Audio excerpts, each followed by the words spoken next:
वरहमतुल्लाहि वबरकातुहू।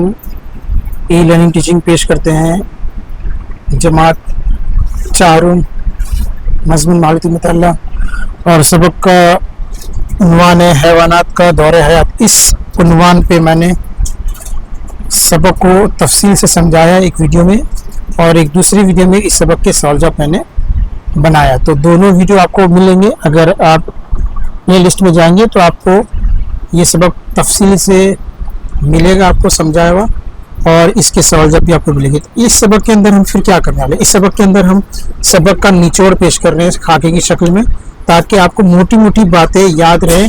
ओरल के वक्त ये सब बातें जल्दी दिमाग में नहीं आती, तो इस वीडियो को अगर आपने गौर से देखे और उसको अच्छी तरह से समझ लिए तो आपको ये सब चीज़ें याद रहेगी। तो चलिए शुरू करते हैं आज का ये वीडियो। यहाँ पर सबक का उन्वान है हैवानात का दौरे हयात। तो सबसे पहले हैवानात दो तरह के होते हैं जानदारों में, एक अंडे देने वाले और दूसरे बच्चे देने वाले। अंडे देने वाले बहुत सारे जानवर मौजूद है और बच्चे देने वाले भी बहुत सारे जानवर मौजूद है, हैवानात मौजूद है।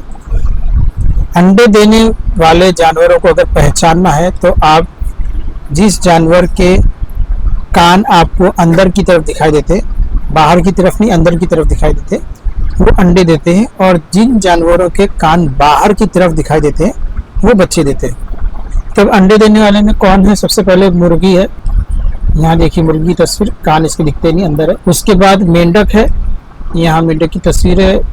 चूंटियाँ हैं, ये देखिए चूंटियाँ। उसके बाद सांप है, और उसके बाद तितलियाँ। तो यहाँ तितली आप देख सकते हैं, किसी का कान आपको बाहर नहीं दिखाई दे रहा, ठीक है। उसके बाद बच्चे देने वाले में कुत्ता सबसे पहले आता है, देखिए, तो कुत्ते के कान देखो आपको बाहर दिखाई दे रहे हैं। उसके बाद बकरी आती है, बकरी के भी कान आपको बाहर दिखाई दे रहे हैं। बिल्ली आती है, बिल्ली के भी देखो कान जो है बाहर दिखाई दे रहे हैं। तो ये सब बच्चे देते हैं, अंडे नहीं देते। मुर्गी की नशोनुमा किस तरह से होती है? सबसे पहले वो चूजे होते हैं, चूजे से फिर वो बड़े होते हैं, फिर अंडे देती है मुर्गी, फिर उस अंडे के ऊपर बैठती है, अंडे सेती है। उसके बाद हरारत जब अंडों को पहुँचती है तो फिर उसमें से चूजे निकलते हैं। इस तरह से जो है एक चूज़ा जो है मुर्गी बनता है, और फिर उसके बाद अंडे से फिर चूज़े निकलते हैं, फिर वो मुर्गी बनती है। इसी तरह मेंढक के भी जो है नशोनुमा के 9 मरहले, 9 मरहले में जो है अंडे से लेके एक बालिग मेंढक तक बनता है। फिर चूटियाँ हैं, सांप है, तितलियाँ, इन सब की नशोनुमा होती है अलग अलग तरीके से। और कुत्ता जो है उसके बच्चों को हम कहते हैं पिल्ला, ठीक है। अब कुत्ते के बच्चे जो होते हैं वो अपनी बिल्कुल माँ की तरह रहते हैं। इनका कौन सा कलर है, कैसा है, इनके बच्चे देखते से साथ ही समझ में आया था कि ये जो बच्चे हैं ये कुत्ते के बच्चे हैं। बिल्ली के बच्चे को अगर देखेंगे तो उनको देखते ही साथ समझ में आता कि ये बिल्ली के बच्चे हैं। बकरी के बच्चे को देखेंगे तो फौरन उनको समझ में आता कि ये बकरी का बच्चा है। लेकिन यहाँ जो है मुर्गी है, मेंढक है, चूंटी है, सांप है, तितली है, इनके अंडे देख के हम नहीं बता सकते कि ये इसमें से क्या निकलेगा, ठीक है। चूंटी के अंडे हमको पहचानने में नहीं आते, सांप के अंडे हमको पहचानने में नहीं आते, तितली के अंडे पहचानने में नहीं आते। तो इनको जब अंडे से जब बाहर आते हैं तब हमको समझ में आता है कि ये किसके बच्चे हैं। लेकिन जो बच्चे देने वाले हैं उनके बच्चों को देख के मालूम पड़ जाता है कि इनकी माँ कौन है। कुत्ते के बच्चे देख के समझ में आता है कि इनकी माँ कौन है, उसके कलर वगैरह से मालूम पड़ जाता है, उसकी बनावट से मालूम पड़ जाता है। बिल्ली का मामला भी वही है और बकरी का भी मामला वही है। उसके बाद हम आगे देखते हैं तितलियों की नशोनुमा कैसी होती है। तो तितलियों की नशोनुमा 4 मरहले में होती है। सबसे पहले वो अंडे की शक्ल में होती है, यहाँ आप देख सकते हैं अंडे की शक्ल में पत्ते के ऊपर अंडे देते हैं। फिर उसके बाद ये अंडे जो है 6 से 8 दिन तक होते हैं। उसके बाद लार्वा की शक्ल, ये आप देख सकते हैं, कैटरपिलर बोलते हैं इसको इंग्लिश में, लार्वे।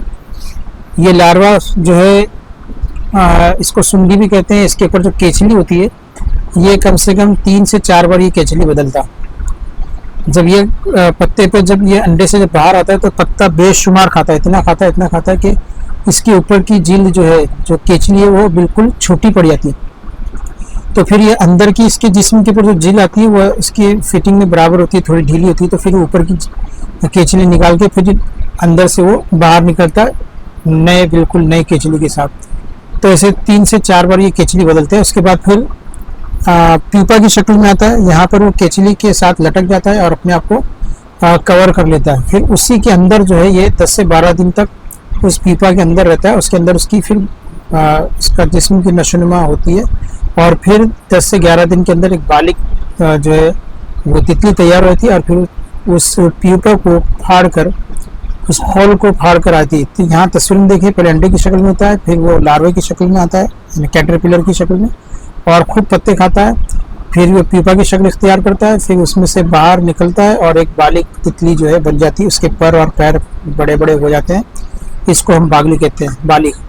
तो 4 मरहलों में जो है ये तितली बनती है।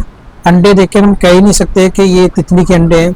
इसी तरह लार्वा को हम देख के कह ही नहीं सकते कि ये मुस्तकबिल में ये तितली बनने वाला। हमको तो एक कीड़े की शक्ल नज़र आती है, कोई भी देखेगा तो सोचेगा कि कीड़ा है, लेकिन किसको मालूम कि यही कीड़ा जो है आगे जाकर एक खूबसूरत तितली बन सकता है।